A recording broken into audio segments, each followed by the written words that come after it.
Hey everyone, how's it going? So, as everyone, well, the world knows, yesterday there was an assassination attempt on Donald Trump, you know, due to a massive security failure from the Secret Service, FBI, alphabet agency securities, and even local law enforcement, right? But that doesn't happen, you know, that is very rare.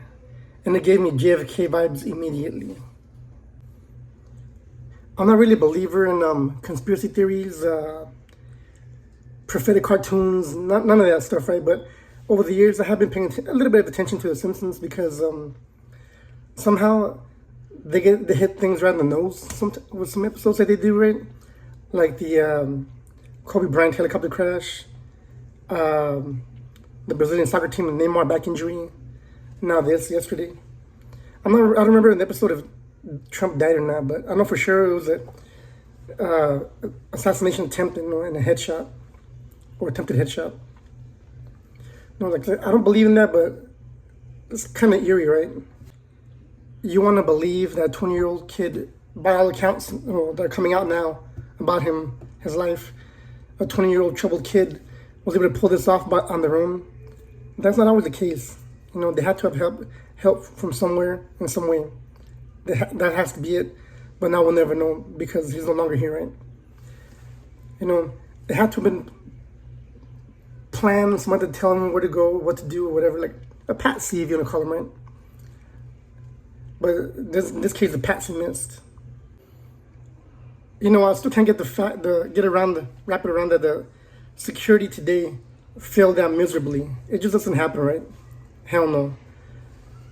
And there's more to that story, but now we'll never know because that dude is gone. So, anyways, one of the officers finally listened to the citizens, right? They were concerned about it. A guy climbing a building with a ladder and it looked like a rifle. And the officer climbed up and encountered the shooter. The shooter pulled the rifle on him. And the officer like, oh shit, obviously high ground, you're fucked, you're done, you have no shot. Someone has a high ground on you, especially when you're on the ladder. So the officer did what he could, went back down, and before he could, I guess, call for aid or whatever the fuck, the shooter just turned around and started firing at Trump, right? So, and it hit him once in the ear. No, I'm not a YouTube gun expert or shooting expert like many of these people are on YouTube today, right? They know everything and anything that there is to know. You know, breaking down the wind and all kinds of crap. I'm just a Marine Corps veteran. I've shot a weapon or two. I've shot some rounds or two. I've been in combat operations on the other side of the world. So, but I'm not an expert, right? My buddies asked me, hey, bro, how do you think he missed being that close? I was like, well, first of all, people are saying that he sucked at shooting, that he wasn't good, that he wanted to join the rifle team in school, but he sucked, didn't want him. I'm like, okay, maybe he got some training in, or whatever. Anyways, I was like, for myself, why I believe when he pulled the officer surprised him, he pulled the rifle on him, that threw off his entire plan. You know, shit hit the fan. He turned around, didn't have no time to do anything. By the time the adrenaline, nervousness, scared, everything, just, you know, he just fired off the shots as he could, right? And I was like, besides all that going on, I was like, I think the bigger one is the trigger control.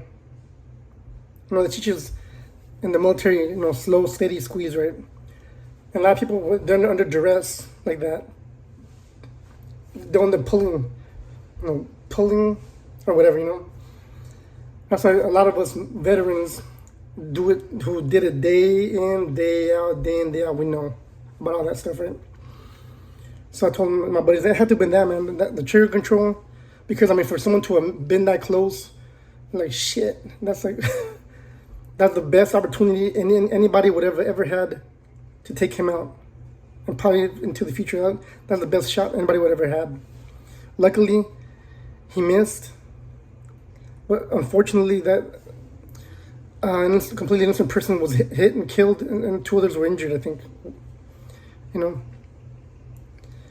But all it did is make people rally around Trump now, even more than before. Even people who didn't support him now, they're like, you know what, fuck, we're gonna vote for that motherfucker now. I'm just sad, man. that a young kid did this either on his own or was talked into this shit. But now we'll never know the full story, right? Have a good one, guys.